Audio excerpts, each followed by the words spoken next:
அஸ்ஸலாமு அலைக்கும் வரஹ்மத்துல்லாஹி பரகாத்துஹு. பிஸ்மில்லாஹிர் ரஹ்மானிர் ரஹீம். அன்பான சகோதர சகோதரிகளே, எல்லாம் வல்ல அல்லாஹ்வின் நல்லடியார்களே, இன்று நாம் காண இருக்கும் தலைப்பு பிறர் மானம் காப்போம். மானம் மரியாதையை கெடுக்கும் மற்ற செயல்கள். குத்தி காட்டுவது, கேவலப்படுத்துவது.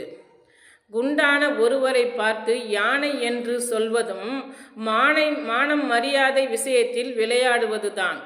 கண் ஒரு மாதிரியாக இருப்பவரை பார்த்து அரை கண்ணன் அல்லது மாலை கண்ணன், ஒற்றை கண்ணன், மூடக்கண்ணு என்று சொல்வதும், பல் நீண்டு இருப்பவரை தேங்காய் திருவி என்று சொல்வதும், ஒருவரை பெரிய கை உள்ளவரை பார்த்து வீட்டில் உள்ள ஒட்டடை கம்பு என்று சொல்வதும், கால் ஊனமான ஒருவரை பார்த்து நொண்டி என்று சொல்வதும், வழுக்கை தலை உள்ள ஒருவரை பார்த்து இவர் வந்து நின்றால் மெர்க்குரி லைட் தேவையில்லை என்று சொல்வதும் மிகவும் கேவலமான செயலாகும்.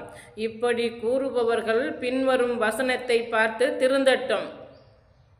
நம்பிக்கை கொண்டோரே, ஒரு சமுதாயம் இன்னொரு சமுதாயத்தை கேலி செய்ய வேண்டாம். இவர்களை விட அவர்கள் சிறந்தோராக இருக்கக்கூடும். எந்த பெண்களும் வேறு பெண்களை கேலி செய்ய வேண்டாம். இவர்களை விட அவர்கள் சிறந்தோராக இருக்கக்கூடும். உங்களுக்குள் நீங்கள் குறை கூற வேண்டாம். பட்ட பெயர்கள் சூட்டிக்கொள்ள வேண்டாம். நம்பிக்கை கொண்ட பின் பாவமான பெயர் சூட்டுவது கெட்டது. திருந்திக் கொள்ளாதவர்கள் அநீதி இழைத்தோர் ஆவார். நம்பிக்கை கொண்டோரே, ஊகங்களின் அதிகமானதை விட்டு விலகி கொள்ளுங்கள். சில ஊகங்கள் பாவமாகும். துருவி ஆராயாதீர்கள். உங்களில் ஒருவர் மற்றவரை புறம் பேசாதீர்கள்.